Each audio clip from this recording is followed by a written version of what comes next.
जय हिंद, नमस्कार प्यारे साथियों। स्वागत है आप सभी का उत्कर्ष एकेडमी खिलचीपुर के ऑनलाइन प्लेटफॉर्म में। प्यारे साथियों, रेलवे ग्रुप डी एग्जाम 2025 के लिए हम लोग पिछले साल के पेपरों का सॉल्यूशन कर रहे थे।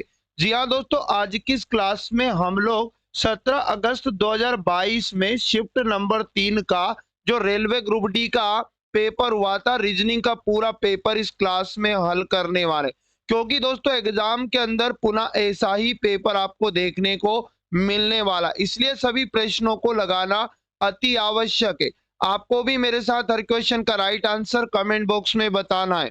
जी हाँ दोस्तों, आज के पहले क्वेश्चन के साथ इस क्लास की शुरुआत करेंगे। उस संख्या का चयन कीजिए जो निम्नलिखित श्रेणी में प्रश्न चिन्ह के स्थान पर आएगी। एक सीरीज आपके सामने है। जी हाँ दोस्तों, 3, 7, 13, 21 और 31 अगली संख्या का पता लगाना है। तो सबसे आसान तरीका बताता हूं।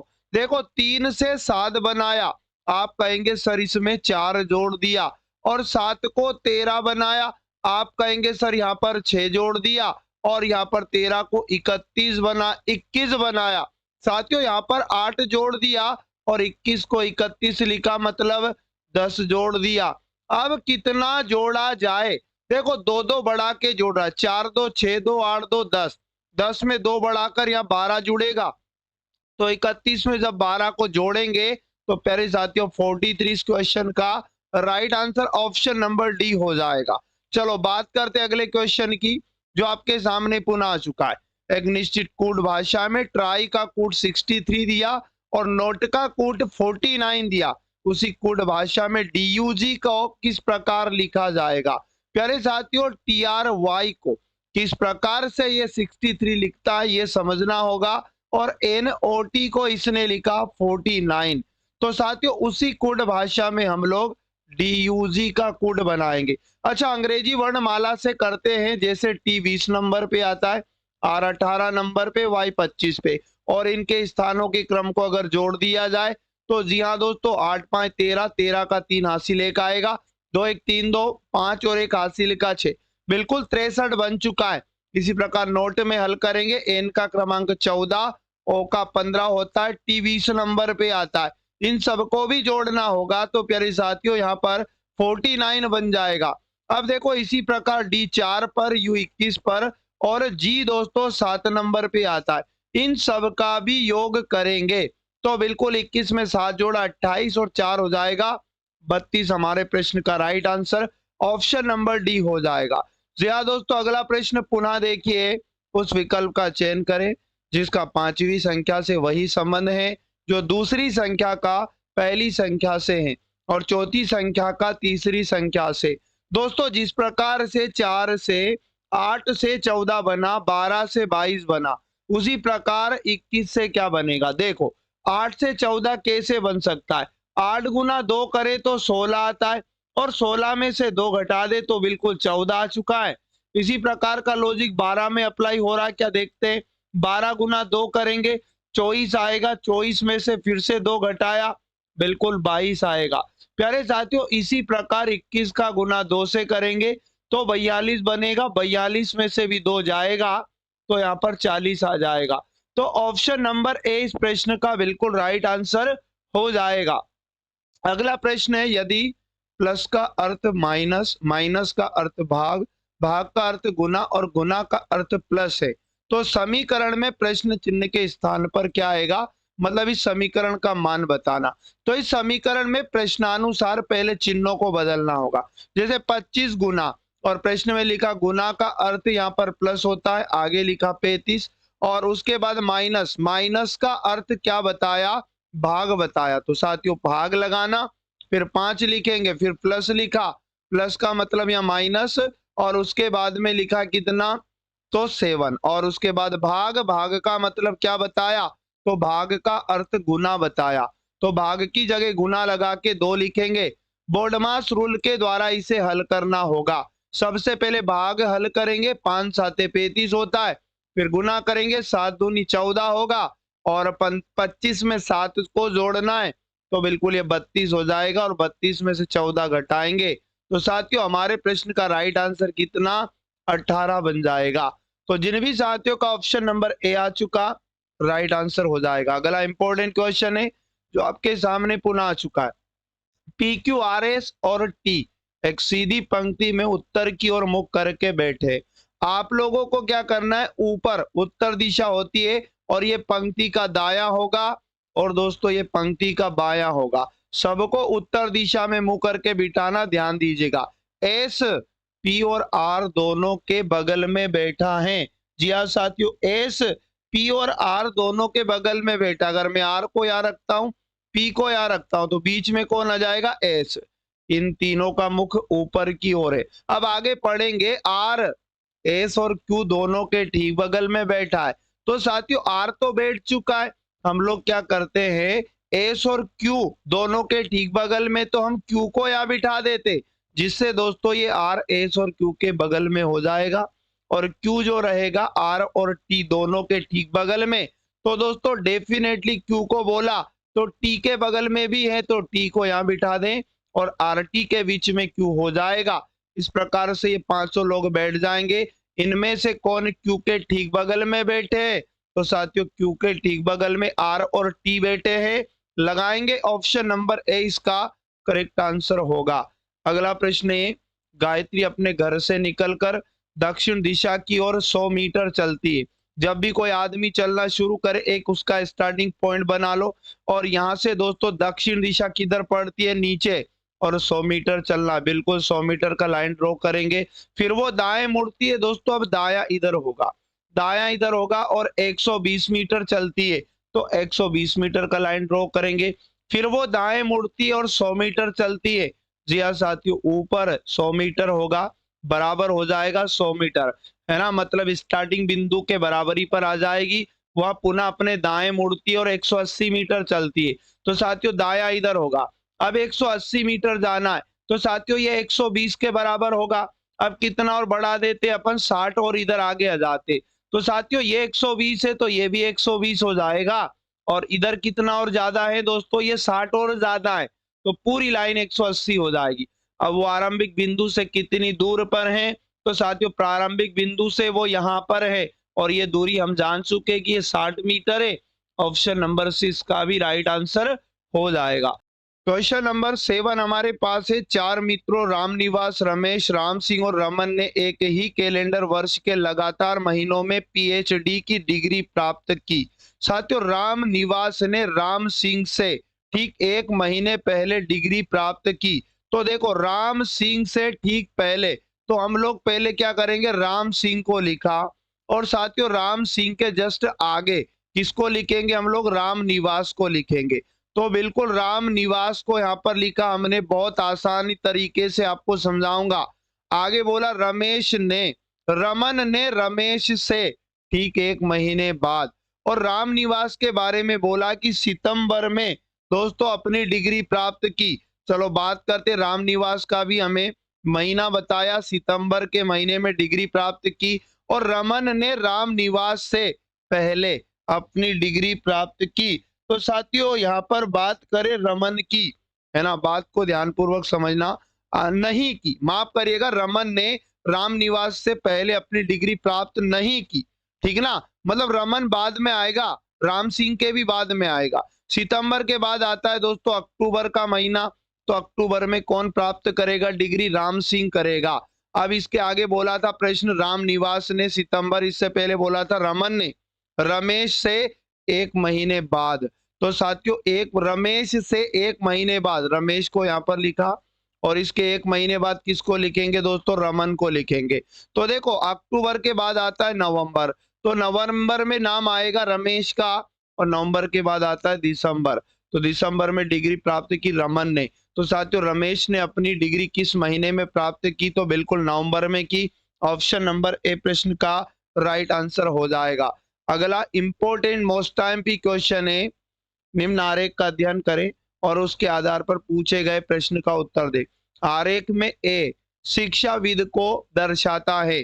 साथियों ए वाला डायग्राम बीच में शिक्षाविद को दर्शाता है, और ई शिक्षक को, डी महिलाओं को, बी पुरुष को और सी चिकित्सक को। साथियों यहाँ पर बोला विभिन्न भागों में दी गई संख्याएं उस भाग से संबंधित व्यक्तियों की संख्या को दर्शाती है। निम्न की कुल संख्याओं का योग बताना। अब देखो 3 प्रश्न यहाँ पूछे और तीनों का योग बताना।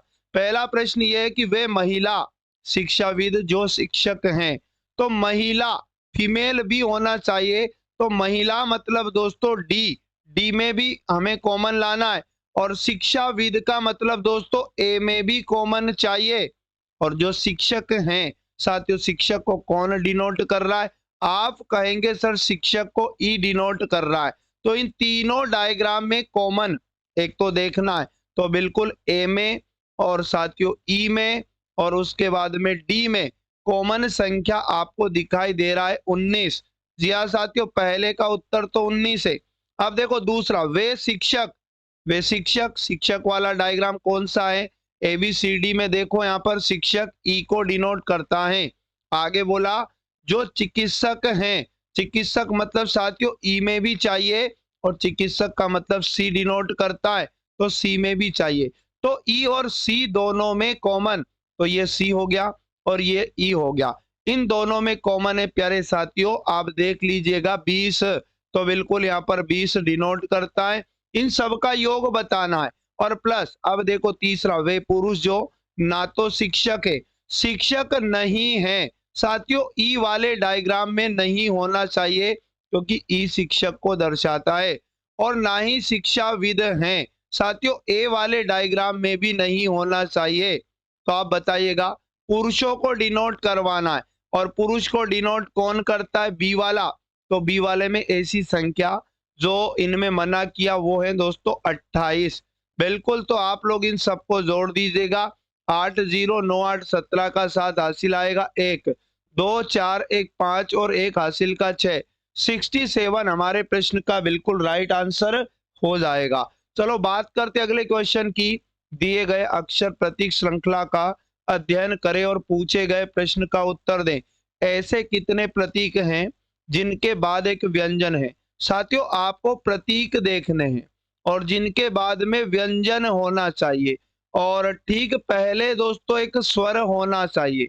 तो देखो प्रतीक के पहले @ है, स्वर नहीं है, ठीक ना। स्टार के पहले स्वर नहीं है, इस चिन्ह के पहले स्वर नहीं है।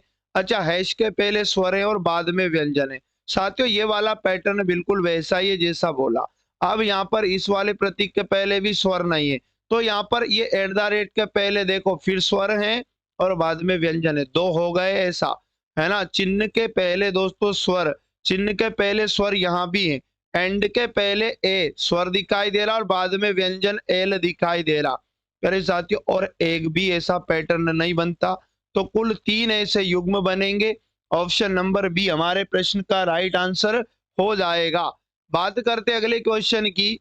एक निश्चित कोड भाषा में, है ना, प्रोसियस का कोड दिया है और इसी प्रकार क्लियर का कोड दिया, उसी कोड भाषा में, है ना, डर्टिंग का कोड बताना। तो किस प्रकार से दोस्तों इसने, है ना, इसको ये लिखा, 4 ऑप्शन दिया।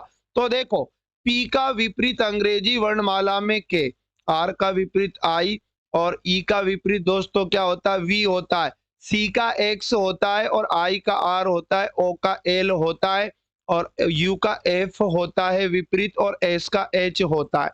इसी प्रकार क्लियर में देखो सी का एक्स दिया, एल का ओ विपरीत दिया और ई का वी दिया, ए का जेड दिया, आर का आई दिया। इसी प्रकार डर्टिंग में देखिएगा डी का विपरीत होता है डब्ल्यू और आई का विपरीत होता है दोस्तों आर, और आर का विपरीत होता है आई, और टी का विपरीत होता है जी, और वाई का विपरीत होता है बी, और आई का विपरीत होता है आर, एन का विपरीत होता है एम और जी का विपरीत होता है टी। 4 ऑप्शन में देख लीजिएगा WRIFB, है ना, जी भी आएगा, FB नहीं जी भी आना चाहिए, WRIGB RMT। Option number D इस प्रश्न का भी राइट आंसर हो जाएगा। जी हाँ दोस्तों, अगला प्रश्न है, उस अक्षरांकित समूह का चयन कीजिए जो दी गई श्रृंखला में प्रश्न चिन्ह के स्थान पर आकर श्रृंखला को तार्किक रूप से पूर्ण करेगा। तो देखो इस सीरीज को हल करने के लिए सबसे शुरू वाला 1 दिया, फिर 3 दिया, फिर 7 दिया। तो साथियों 1 को 3 बोला इसने मतलब 2 जोड़ा, और फिर 7 लिखा मतलब 3 में 4 जोड़ा, तो 7 बना। कितना जोड़े? साथियों दुगना करके जोड़ रहा है, 4 का दुगना जोड़ देंगे 8 और 7 में 8 जोड़ेंगे तो बिल्कुल 15 आएगा। अब देखो अल्फाबेट में पहला ए लिखा, फिर 3 जोड़कर डी लिखा, फिर 3 जोड़कर जी लिखा मतलब 7 नंबर का, और 7 में 3 जोड़ेंगे 10 नंबर का क्या आएगा दोस्तों, जे आएगा, तो 15 जे। अब देखो सेकंड वाला अल्फाबेट जेड वाई एक्स, एक माइनस हुआ और एक्स के पहले आता है डब्ल्यू, यहाँ पर लिखेंगे, और सी 3 पे आता है, 6 पे आता है, 3 जोड़ा 6 3 9 आई लिखा है लास्ट वाला अल्फाबेट देखो, और 9 में भी 3 जोड़ेंगे 12 का दोस्तों एल आएगा। आखिरी वाली संख्या देखो 2 लिखा, 2 जोड़ के 4 लिखा, फिर 8 लिखा, मतलब पहले देखो 2 में 2 जोड़ा, फिर 4 जोड़ा, मतलब डबल कर रहा है, तो है ना 8 जोड़ देंगे 8 में तो कितना आ जाएगा, 16 आ जाएगा, तो 15 जे डब्ल्यू एल 16। इस प्रश्न का आंसर बी वाला ऑप्शन हो जाएगा। चलो बात कर लेते हैं अगले इंपॉर्टेंट क्वेश्चन की। इस प्रश्न में एक कथन और उसके बाद 2 निष्कर्ष दिए गए हैं। कथन के संबंध में दोनों निष्कर्षों में से कौन से सही हैं? देखो पहले कथन को अच्छे से पढ़ना, फिर पहला और दूसरा निष्कर्ष समझते। पहला निष्कर्ष एफ बराबर होगा जेड के, तो कथन में एफ को देखना और जेड को देखना। साथियों यहाँ पर कहा गया कि बी से अगर जेड को कंपेयर करें तो जेड बड़ा भी हो सकता है, बराबर भी हो सकता है, और यहाँ तो कह रहा है कि एफ बराबर है बी के, तो पहला निष्कर्ष तो रोंग ही होगा, याद रखना। आगे बात करते दोस्तों यहाँ पर, तो ई बड़ा होगा बी से, तो आपको बी को देखना और कथन में ई को देखना। देखो ई साइड मुंह खुला है, इस चिन्ह का मुंह भी खुला, और ये बराबर वाला सही होता है, तो केवल निष्कर्ष 2 सही हैं। बिल्कुल हमारे प्रश्न का राइट आंसर क्या आएगा प्यारे साथियों, केवल निष्कर्ष 2 सही हैं। डी वाले ऑप्शन में ऐसा लिखा था, यहाँ पर ऑप्शन मिसप्रिंट है, तो जिन भी साथियों का डी ऑप्शन है इस प्रश्न का बिल्कुल राइट आंसर हो जाएगा। अगला इंपॉर्टेंट प्रश्न जो हमारे सामने पुनः आ चुका है, फटाफट से नेक्स्ट वाला क्वेश्चन समझेंगे सभी साथी, जिसमें 3 कथन और 4 निष्कर्ष दिए। कथनों के अनुसार कौन सा निष्कर्ष सही होगा? पहला कथन है कुछ गुलनार पीटूनिया है, तो आपको डायग्राम से समझना है। जी हाँ साथियों, गुलनार, गुलनार का कुछ हिस्सा बोला पीटूनिया है। साथियों पीटूनिया डायग्राम इस प्रकार से बनेगा, ठीक ना, और सभी पीटूनिया सूरजमुखी है, तो सभी पीटूनिया को हम लोग सूरजमुखी वाले डायग्राम में रखेंगे, सूरजमुखी।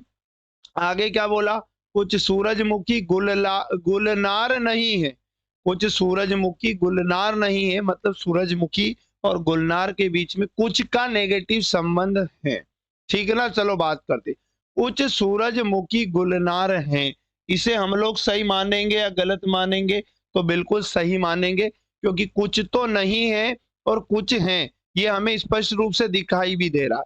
और सभी गुलनार सूरजमुखी हैं, तो ये वाला गलत हो जाएगा, क्योंकि यहाँ तो गुलनार सूरजमुखी में कुछ का संबंध है, सभी पीटूनिया गुलनार हैं, तो बिल्कुल साथियों ये भी गलत हो जाएगा। पीटूनिया गुलनार में कुछ का संबंध है, कोई सूरजमुखी गुलनार नहीं है, ये भी गलत हो जाएगा। केवल निष्कर्ष फर्स्ट पालन करता है, ऑप्शन नंबर सी हमारे प्रश्न का राइट आंसर बन जाएगा। अगला मोस्ट एमपी क्वेश्चन है, उस समुच्चय का चयन कीजिए जिसमें दी गई संख्याओं के बीच वही संबंध है जो नीचे दिए गए समुच्चयों की संख्याओं के बीच में। तो देखो गजब का लॉजिक है, ये जो दोनों पैटर्न दिए इनके जैसा पैटर्न ढूंढना है, तो इन पैटर्न को समझते हैं। साथियों पहले पैटर्न में 4 और 6 का गुना करो, मतलब अगल बगल के दोनों नंबर का गुना करेंगे, 4 गुना 6 करने से 24 आता है, और 24 में अगर 1 जोड़ देंगे तो बिल्कुल 25 दिया है, बीच वाला नंबर प्राप्त होगा। इसी प्रकार 3 गुना 9 करो, यहाँ पर 3 गुना 9 9 होता है 27, और 27 में भी 1 ऐड करेंगे तो बिल्कुल बीच वाला नंबर 28 प्राप्त होगा। अब इसी प्रकार देखो क्षेत्रीय 18, 18 में 1 जोड़कर 19 प्राप्त नहीं है, और 7 या 21 और 21 में 1 जोड़ा तो भाई देखो 7 गुना 3, अगल बगल के दोनों नंबर का गुना किया 21, और 1 जोड़ा पीछे की भांति तो 22 दिया है। तो साथियों ऑप्शन नंबर बी हमारे प्रश्न का राइट आंसर हो जाएगा। चलो अगला मोस्ट एमपी प्रश्न आपके सामने है। अमित के पुत्र का जन्म 10 जनवरी 2012 को हुआ था। जी हाँ साथियों, बहुत गजब का क्वेश्चन है। और आपको उसका जन्म किस दिन हुआ था ये बताना। तो ऐसे प्रश्न को जिस दिन आप प्रश्न हल करते हो उस दिन से कंपेयर कर लेना है। जैसे साथियों आज है 4 अप्रैल, आपको इस तरह से हल करना मैं जैसे बता रहा हूँ। 4 अप्रैल और ईयर है 2025 और दिन है दोस्तों आज कौन सा, शुक्रवार। तो बस इससे कंपेयर कर लेना और आपको लिखना है 10 जनवरी का लाना है, 2012 को कौन सा दिन था। अब वर्षों के बीच विषम दिन लाने हैं, कैसे लाते हैं, 2025 और 12 के बीच विषम दिन लाने तो दोनों वर्षों का अंतर करो। तो साथियों कितने साल का अंतर हो जाएगा, आप कहेंगे सर 2025 और 12 में टोटल यहाँ पर दोस्तों याद रखना कितने साल का अंतर बनेगा, फटाफट से देखना है। 13 साल का अंतर है और इनके बीच में जो लीप वर्ष आए, जैसे 2012 भी लीप वर्ष है, 2016 भी लीप वर्ष होगा, 2020 भी लीप वर्ष होगा और 2024 भी लीप वर्ष है। इन चारों लीप वर्ष को जोड़ना है, 13 में 4 जोड़ा 17 विषम दिन और 13 4 17, 17 में 7 का भाग देंगे और शेषफल को लिखेंगे, 7 दूनी 14, 3 शेषफल बचेगा। जी हाँ साथियों, अब महीने के बीच विषम दिन लाने तो आपको जाना है पहले जनवरी, फिर लिखना दोस्तों फरवरी, फरवरी के बाद आता है मार्च और आपको रहना है अप्रैल तक, अप्रैल तक 4 अप्रैल तक। जनवरी के बचे हुए दिन लेना है, जो महीना पहले लेते उसके बचे दिन, यानी कि टोटल 31 में से आपको 10 घटा देना है। 21 दिन जनवरी का, 28 दिन फरवरी का, मार्च 31 का होता है। अच्छा जो महीना बाद में आया उसकी दी गई तारीख अप्रैल की 4 तारीख तक रहना है। देखो यहाँ 7 का भाग दिया, 0 शेष बचा, 28 में भी 0 बचा और 31 में 7 का भाग देंगे, 3 शेष बचेगा और साथियों टोटल 4 यहाँ है, इन दोनों को जोड़ेंगे तो बिल्कुल 7 आएगा। 7 में 7 का भाग दिया, 0 शेष बचा। तो महीने के केस में तो सेम डे रिपीट होगा, बस आपको यहाँ पर ईयर समझना है। 0 शेष बचता है तो सेम डे रिपीट होगा, बट ईयर के केस में समझो 25 का दिन दिया है और 12 का दिन पूछा है तो पीछे जाना है। तो आपको क्या करना है, शुक्रवार में से ईयर का विषम दिन घटा देना है। तो क्या बन जाएगा, 3 घटाएंगे शुक्रवार में से मंगलवार, हमारे प्रश्न का बिल्कुल राइट आंसर हो जाएगा। साथियों अगला मोस्ट आईएमपी क्वेश्चन है, नीचे कथन और उसके बाद विकल्पों में 4 निष्कर्ष दिए गए हैं, बताए कि कौन सा निष्कर्ष दिए गए कथन के आधार पर सत्य।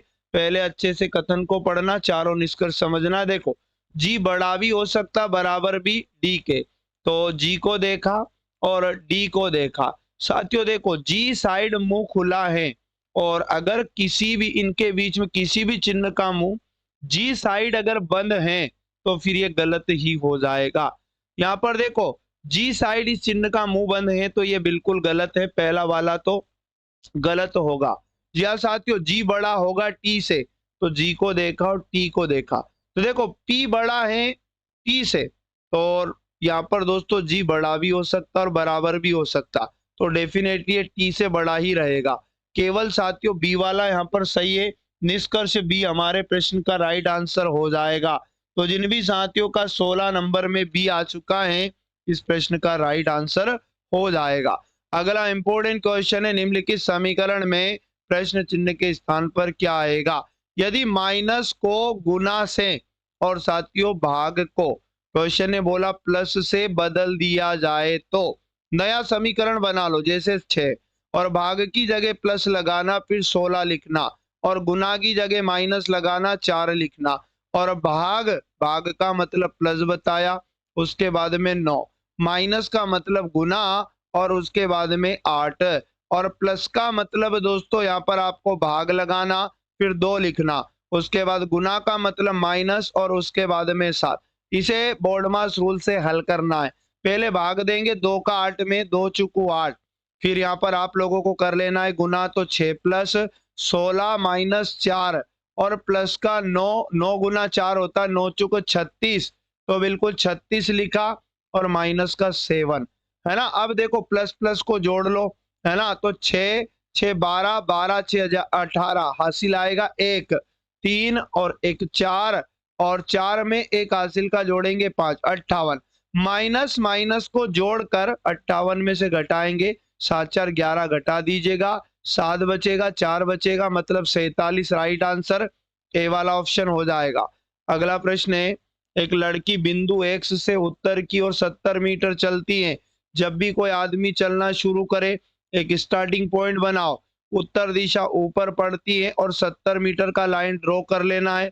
मान लो ये 70 है, फिर वो अपने बाएं मुड़ती है और 150 मीटर चलती है। प्यारे साथियों, बायां इधर होगा, 70 से बड़ा लाइन बनाओ 150 मीटर का। आगे बोला फिर पुनः वो बाएं मुड़ती है और 70 मीटर ही चलती है। अब नीचे पुनः बायां होगा, 70 मीटर मतलब बराबरी पर आ जाएगी।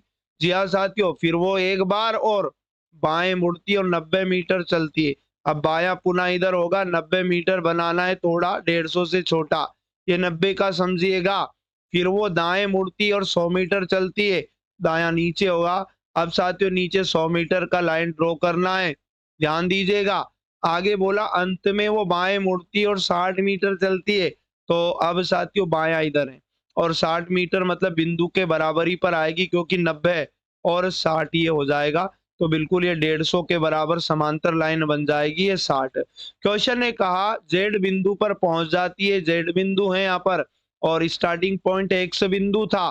तो बिंदु जेड बिंदु एक्स से कितनी दूर, एक तो ये वाली दूरी आपको बताना। साथियों ये 100 है तो बिल्कुल ये भी 100 होगा, तो 100 मीटर तो है ना। जेड बिंदु एक्स बिंदु से 100 मीटर है और नीचे है, नीचे कौन सी दिशा होती है साथियों, तो जेड बिंदु एक्स बिंदु से दक्षिण दिशा में 100 मीटर दूर है। तो बिल्कुल राइट आंसर लगाएंगे ऑप्शन नंबर सी। चलो अगला क्वेश्चन है, W X Y Z A B और सी में से प्रत्येक को सोमवार से शुरू होकर उसी सप्ताह के रविवार को समाप्त होने वाले सप्ताह के अलग अलग दिनों में शादियों में शामिल होना है।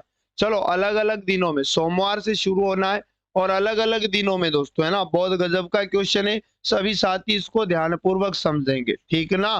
तो मैं आपको एक काम करता हूं, पहले यहाँ पर अपन चलते हैं, किसी एक चीज को पहले फिक्स कर लेते या फिर डायरेक्ट करते चलेंगे। देखो यहाँ पर कहा सी को ए के ठीक बाद शादी में शामिल होना है। सी को ए के ठीक बाद, ए के ठीक बाद सी का नाम लिखो, ठीक ना। वाई को बी और डब्ल्यू से पहले, वाई को बी और डब्ल्यू से पहले। अच्छा थोड़ा आगे और पढ़ते, केवल जेड को ए से पहले, है ना, केवल जेड को ए से पहले जाएंगे, जेड ए से पहले जाएगा केवल, और सब जेड के बाद में शादी में जाएंगे। तो ये तो डेफिनेटली 3 तो इस तरह से बैठ जाएंगे। और इससे पहले बोला था बी को रविवार को शादी में जाना शामिल नहीं होना है। और यहाँ पर समझिएगा एक्स को शुक्रवार को शादी में जाना है। अच्छा पहले इनको जमाते हैं, जेड ऐसी तो इस प्रकार होंगे, वाई को बी और डब्ल्यू से पहले, वाई जो रहेगा बी और डब्ल्यू से पहले रहेगा। जी हाँ साथियों, वाई का नाम नीचे लिख लेते हैं, सी के नीचे वाई, और बी और डब्ल्यू के पहले रहेगा। तो यहाँ पर मैं अगर डब्ल्यू लेता हूं तो यहाँ बी आएगा इन दोनों के पहले। और साथियों यहाँ पर क्वेश्चन में एक बात क्लियर कर दी। अब देखो यहाँ पर किसी का नाम फिक्स कर दिया था कि बी को रविवार को शादी में नहीं जाना है, वाई को सप्ताह के किस जा, अच्छा एक्स का बताया है, एक्स को शुक्रवार को शादी में शामिल होना है। साथियों एक्स शुक्रवार को, तो मैं क्या करता हूं एक्स साथियों, क्योंकि नीचे ही नीचे तो रविवार हो जाएगा, माफ करिएगा, हाँ नीचे नीचे तो रविवार हो जाएगा। तो एक्स को अपन कहां पर, एक्स के बारे में बोला शुक्रवार को शादी में शामिल होना है। साथियों एक्स को शुक्रवार के दिन जाना है, तो अपन वाई के नीचे एक्स को रखते, तो ये हो जाएगा शुक्रवार, और डब्ल्यू हो जाएगा दोस्तों शनिवार, और बी हो जाएगा रविवार। और सोमवार से शुरू हुआ था, सोमवार को जेड, और मंगलवार को दोस्तों ए, और बुधवार को सी हो जाएगा, और गुरुवार को वाई हो जाएगा, ठीक ना। तो बताओ किसका पूछा है, वाई को, वाई के बारे में पूछा, गुरुवार आ जाएगा, गुरुवार दिया ऑप्शन नंबर सी में, सी वाला इसका राइट आंसर होगा। क्वेश्चन नंबर 20 हमारे पास है, 6 गाय को V W X Y Z और ए के संगीत कार्यक्रम एक ही महीने जुलाई के अलग अलग दिनों अर्थात 12वें 14वें 16वें 21वें 25वें और 31वें दिन होने। पहले साथियों ऐसे प्रश्न को करने के लिए हम लोग पहले दिन को फिक्स कर लेते हैं, और उसके बाद में साथियों यहाँ पर व्यक्ति जिनके कार्यक्रम होने इधर की साइड अपन लिखेंगे। तो पहले दिन को फिक्स कर लेते हैं, 12वां दिन, फिर बोला यहाँ पर 14, उसके बाद 16, उसके बाद में दोस्तों 21वां दिन और 25वां दिन और बोला है 31वां दिन। अब ध्यान से समझिएगा, गजब का क्वेश्चन है। वी का संगीत कार्यक्रम क्लियर कर दिया है कि 14वें दिन है, तो साथियों 14वें में आएगा वी। और आगे बोला है यहाँ पर और समझो, और यहाँ पर बात करें तो डब्ल्यू का कार्यक्रम एक्स से पहले किसी भी दिन रहेगा, ठीक ना, एक्स के पहले डब्ल्यू का रहेगा, लेकिन 21वें दिन नहीं रहेगा। साथियों 21वें दिन कौन नहीं रहेगा? डब्ल्यू नहीं रहेगा। अब डब्ल्यू कहाँ हो सकता है? डब्ल्यू साथियों एक्स के पहले रहेगा कहीं भी। तो मैं काम करता हूं यहाँ पर, एक्स को तो देता हूं दोस्तों 25 तारीख और कहीं भी डब्ल्यू को 16 तारीख दे देते हैं, क्योंकि डब्ल्यू 21 को नहीं आएगा तो डब्ल्यू को अपन 16 तारीख दे देते हैं। डब्ल्यू है और 25 को साथियों एक्स है, ठीक ना। आगे बढ़ जाते हैं, और वाई का संगीत कार्यक्रम वी के कार्यक्रम से पहले है, तो वाई डेफिनेटली 12 तारीख को आएगा। तो यहाँ पर जुलाई के 21वें दिन का पूछ रहा है। साथियों यहाँ पर देखो, अब और लोग हमारे पास बच चुके। ए का संगीत कार्यक्रम ही एक्स के संगीत कार्यक्रम के बाद है, तो साथियों ए का एक्स के बाद है, मतलब ए 31 तारीख को आ जाएगा। एक आदमी और एक स्थान हमारे पास बच चुका जिसका नाम है जेड, तो जेड का कार्यक्रम 21 तारीख को हो जाएगा, यही हमसे पूछा है। तो ऑप्शन नंबर ए इस प्रश्न का करेक्ट आंसर बनेगा। अगला इंपॉर्टेंट क्वेश्चन है जिसमें दिए गए अक्षर समूह में, अक्षर समूह एक निश्चित तर्क के आधार पर दूसरे अक्षर समूह से संबंधित है। दिए गए युग्मों का ध्यानपूर्वक अध्ययन करें और दिए गए विकल्पों में से उस युग्म का चयन करें जो समान तर्क का पालन करता है। साथियों दिए गए संबंध के जैसा संबंध ढूंढना है, तो पहले दिया गया संबंध क्या है? साथियों यहाँ पर जैसे टॉर्पेडो लिखा है, ये शब्द जो लिखा है इसका कूटिए बनाया, तो इन्हीं अक्षरों को साथियों आरोही क्रम में अरेंज किया। कैसे अरेंज किया? जैसे अंग्रेजी वर्णमाला में सबसे पहले इन शब्दों में डी आता है, तो देखो डी को उठा के फर्स्ट में लिखा, उसके बाद ई को, फिर ओ को, फिर पी आर और टी को। इसी प्रकार देखो फ्लिकर में देखो एफ एल आई, इनमें पहले कौन आता है? सी आता है, देखो ये दिया, फिर उसके बाद ई की, एफ की, आई की, के एल आर की बारी है। 4 ऑप्शन में देखो ऐसा कौन आरोही क्रम में जमा है? मोस्ट एमपी क्वेश्चन है, तो साथियों इसका जो राइट आंसर आएगा डी, यानी कि जो पर्टेन आपको दिया शब्द इसमें पहले ए आता है, फिर ई आएगा, I N P R T, बिल्कुल डी वाला प्रश्न का राइट आंसर हो जाएगा। अगला प्रश्न है जिसमें आपको 3 कथन 3 निष्कर्ष दिए, कथन के अनुसार कौन सा निष्कर्ष सही होगा? सभी झरने नाले हैं, पहले कथन को समझेंगे तो हमें डायग्राम से समझना है। सभी झरने, झरने दोस्तों सभी क्या है? नाले, बिल्कुल, और कुछ नाले खाड़ियां हैं, तो बिल्कुल कुछ नालों को क्या बनाएंगे? खाड़ियां। जी हाँ साथियों, आगे क्या बोला? कोई खाड़ी नल नहीं है, और खाड़ी दोस्तों नल के साथ नेगेटिव है, कोई खाड़ी नल नहीं है, कुछ नल खाड़ियां हैं, तो बिल्कुल नल खाड़ी तो नेगेटिव था, गलत हो जाएगा पहला वाला। कोई झरना नल नहीं है, तो साथियों झरना नल के साथ नेगेटिव होगा, ये भी गलत मानेंगे। क्यों साथियों? क्योंकि झरना नल को नेगेटिव नहीं बताया, खाड़ी नल को बताया। कुछ नाले झरने हैं, तो साथियों नाले का कुछ हिस्सा बिल्कुल झरने हैं। केवल निष्कर्ष 3 सही होगा, ऑप्शन नंबर बी प्रश्न का करेक्ट आंसर आ जाएगा। अगला प्रश्न है जिसमें कथन 2 धारणाएं दी हैं, कथन के अनुसार कौन सी धारणा सही होगी? पहले कथन को समझते हैं। स्कूलों में ऑनलाइन कक्षाएं शुरू होने के बाद से स्मार्टफोन और लैपटॉप की मांग में काफी वृद्धि हुई है, ऐसा कथन में कहा गया। धारणा कथन के अनुसार ही होना चाहिए। लोग अपने बच्चों को ऑनलाइन कक्षाओं में भाग लेने के लिए स्मार्टफोन और लैपटॉप खरीद रहे हैं। अच्छा, मांग में वृद्धि हुई है मतलब खरीद रहे हैं तभी। जी हाँ साथियों, पहला वाला हमें क्या करना है? सत्य मानना है या फिर असत्य मानना है? तो बिल्कुल पहला तो सही है। यहाँ पर डेस्कटॉप कंप्यूटर का उपयोग ऑनलाइन कक्षाओं में भाग लेने के लिए नहीं किया जा सकता है, ये वाला गलत हो जाएगा। तो केवल एक निहित है, ऑप्शन नंबर ए इसका भी राइट आंसर बन जाएगा। अगला प्रश्न है, दिए गए अक्षर प्रतीक श्रृंखला का अध्ययन करें और पूछे गए प्रश्न का उत्तर दे।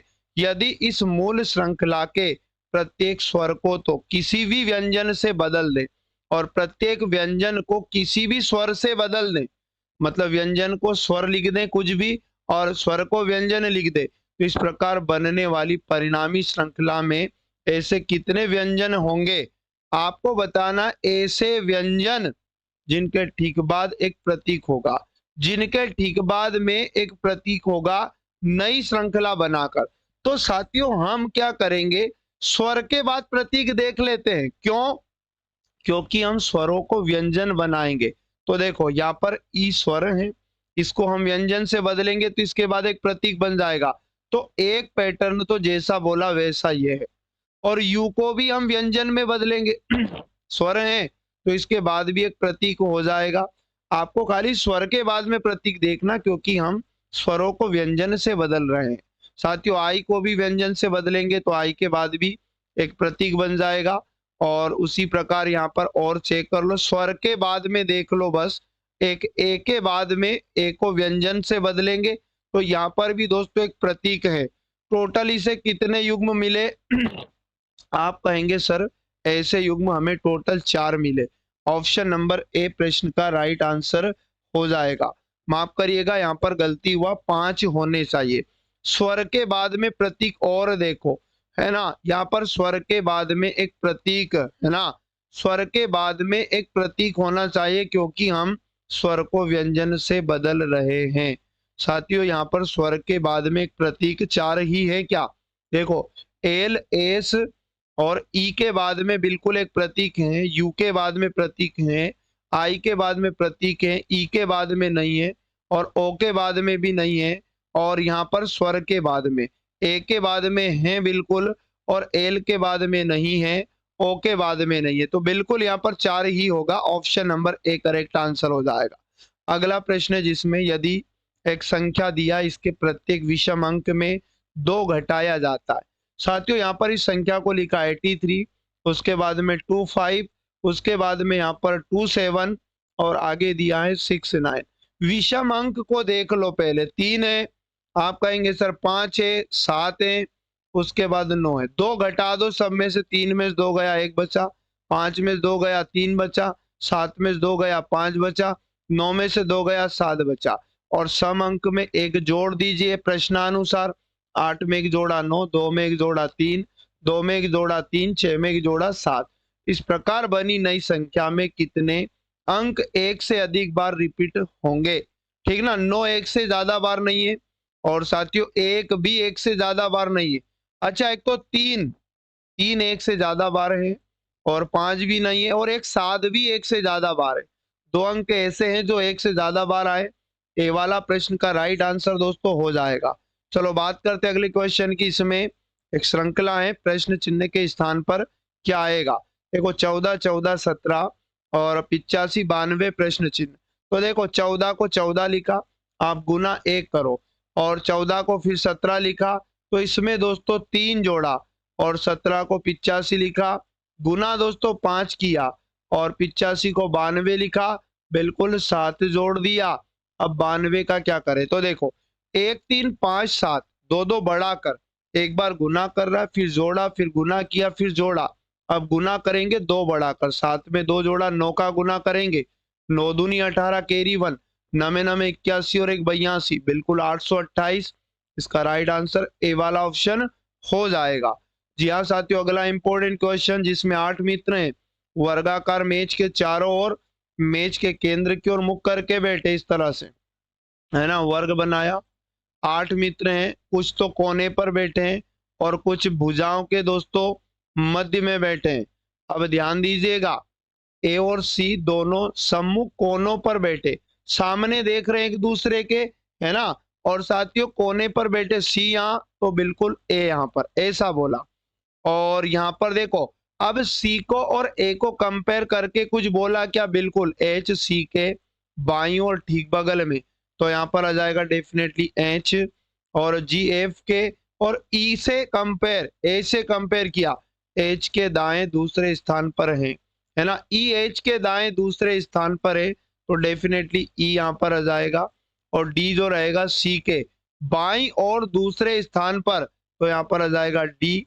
और डी ई के बाईं और तीसरे स्थान पर, तो ई के बाईं और तीसरे स्थान पर बिल्कुल डी ही है, ये भी सत्य हुआ। अब कितने लोग बचे? अभी 3 बचे हैं, तो शुरू से अपन ने कुछ छोड़ा जरूर होगा। एफ और डी सम्मुख कोनों पर बैठे, एफ और डी, तो डी के सामने बिल्कुल एफ को बिठा दे, ये दोनों कोनों पर है, ठीक है ना। जी ए और एफ के बीच में है, ए और एफ के बीच में जी को बिठा दो।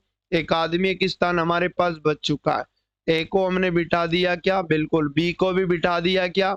नहीं, बी यहाँ पर बैठ जाएगा। साथियों क्वेश्चन ने कहा बी के बाईं और दूसरे स्थान पर, तो बी के बाईं और दूसरे स्थान पर जी बैठ चुका है। बिल्कुल ऑप्शन नंबर डी हमारे प्रश्न का राइट आंसर होगा। अगला प्रश्न है जिसमें निम्नलिखित श्रृंखला का संदर्भ ले और पूछे गए प्रश्न का उत्तर दे। देखो, उपरोक्त श्रृंखला में से कितने व्यंजन है? साथियों आपको श्रृंखला में व्यंजन बताने जिनके पहले एक स्वर है बिल्कुल एक स्वर है पहले, और बाद में भी एक स्वर है, बाद में भी एक स्वर होना चाहिए, ऐसे व्यंजन बताएं। तो देखो, टी व्यंजन है, पहले स्वर नहीं है। और वाई है ना, वाई के पहले स्वर नहीं है। एन के पहले भी स्वर है और बाद में भी स्वर है, ये वाला पैटर्न बिल्कुल वैसा ही। और सी के पहले स्वर है, बाद में नहीं है। एम के पहले स्वर नहीं है, के पहले नहीं है। अच्छा, डब्ल्यू के पहले भी स्वर है और बाद में भी स्वर है, दो। और देखो, व्यंजन के पहले स्वर है ना दोस्तों, क्यू व्यंजन है, व्यंजन के पहले स्वर ई है, बाद में भी ए है, ये 3 पैटर्न हुआ व्यंजन के पहले स्वर।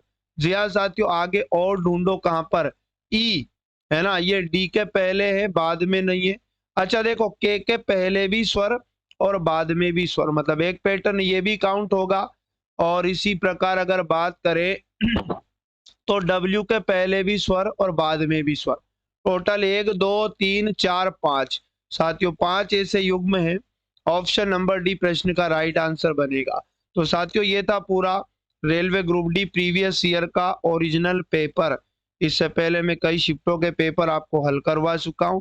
अगर आपने पिछले पार्ट को नहीं देखा तो आपको प्लेलिस्ट मिल जाएगी, जहां जाकर आप पिछले पार्ट को जरूर देख ले। तो साथियों मिलेंगे पुनः नेक्स्ट वाली क्लास में, तब तक सभी साथी पढ़ते रहें, मस्त रहें और स्वस्थ रहें। जय हिंद, जय भारत, वंदे मातरम।